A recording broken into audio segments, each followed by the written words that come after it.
నమస్తే, welcome to our channel. నేను పద్మిని. ప్రస్తుతంతో పాటు ప్రముఖ ఆధ్యాత్మికవేత్త, దత్త ఉపాసకులు, శ్రీపాద శ్రీవల్లభ దత్తపీఠం వ్యవస్థాపకులు శ్రీమతి లతా దత్త గారు మనతో పాటు ఉన్నారు. మాట్లాడదాం. నమస్తే అక్క. నమస్తే పద్మిని. అక్క, సామూహిక గురుచరిత్ర పారాయణలో భాగంగా 14వ అధ్యాయంలో ఉన్నాము. మరి 14వ అధ్యాయంలో స్వామి ఏం చెప్తున్నారు, అలాగే ఈ అధ్యాయం చదివితే వచ్చేటటువంటి ఫలితం ఏమిటి, ఇవన్నీ ఒక్కసారి మీ ద్వారా అక్క. ఈసారి చాలా ప్రత్యేకత ఉంది పద్మిని. ఎందుకంటే 14వ అధ్యాయము టోటల్ 5 అంటే మన డెస్టినీని సూచిస్తుంది. బుధగ్రహానికి కూడా 5 కదా.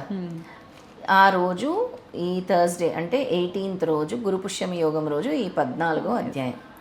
దీని యొక్క ఫలితము చాలా బాగుంటుంది. అంటే మాకు విధి వక్రించింది, మేము చాలా ప్రాణాపాయ స్థితిలో ఉన్నాము, ఆటంకాలు ఉన్నాయి, మా జీవితానికి గమ్యం ఏది అంటే ఆ రోజు గురువుని గట్టిగా పట్టుకోండి. ఈ అధ్యాయం చదవటం వల్ల ఎటువంటి ప్రాణాపాయ స్థితిల్లో నుంచి, సంకటాల నుంచి, ఆటంకాల నుంచి కూడా బయటపడతారు. అమేజింగ్.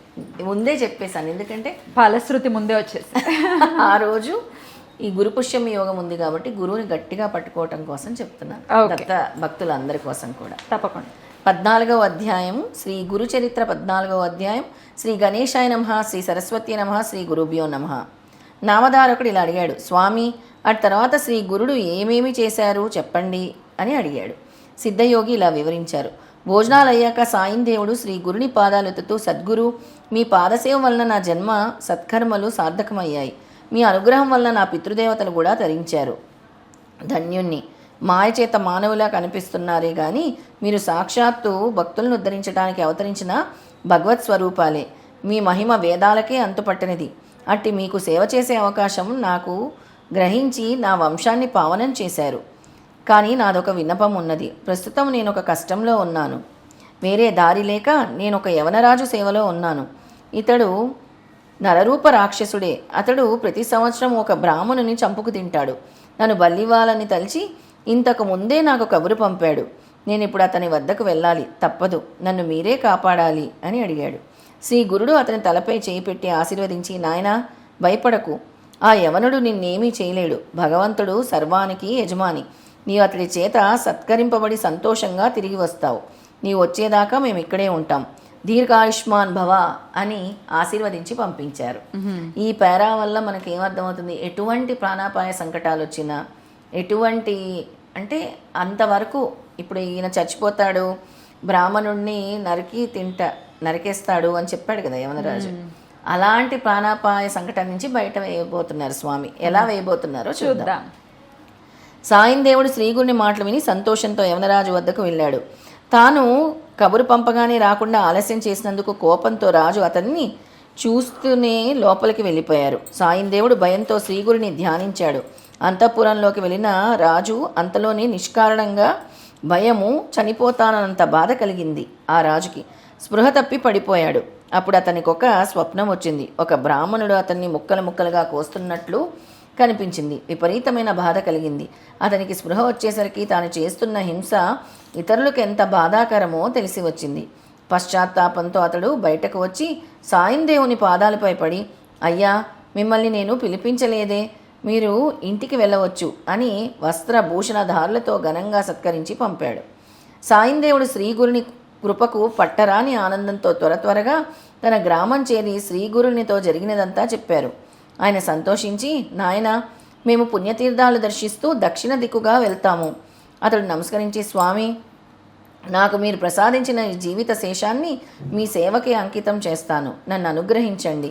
మీ పాద సన్నిధి విడిచి బ్రతకలేను. నన్ను విడిచిపెట్టి వెళ్ళవద్దు. నేను కూడా మీ వెంట వస్తాను అని వేడుకున్నాడు. శ్రీ గురుడు, నాయనా నాకు ఆత్మసమర్పణం చేసుకున్నావు. నీ అభిష్టం నెరవేరుతుంది. మేము ఒక పని మీద వెళ్తున్నాం. 16 సంవత్సరాలకు మళ్ళీ మేము వచ్చి ఈ గ్రామం దగ్గరలో నివసిస్తాం.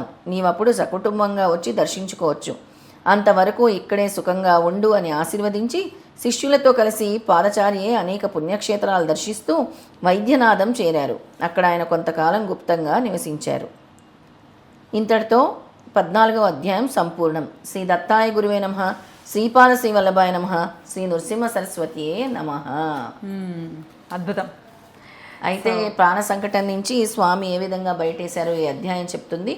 ఎంతటి కష్టం వచ్చినా, ఎంతటి కఠినమైన సమస్య వచ్చినా గురువుని ధ్యానిస్తూ గురునామ జపం చేస్తూ ఉంటే ఆ సంకటం నుంచి బయటపడతాం అనేది ఈ కథ యొక్క సారాంశం కదా. అయితే నాకు వచ్చిన సందేహం ఏంటంటే అక్క, మనం చూస్తున్నాం హాస్పిటల్స్లో వేళ్లాడిపోతున్నారు జనాలు. రకరకాల క్యాన్సర్ అయితే ఇది వరకు రేర్ ఫినామినా, ఇప్పుడు చూస్తే అసలు ఎక్కడ చూసినా 10 మందిలో ఒకళ్ళకైనా క్యాన్సర్తో సఫర్ అవుతున్నారు.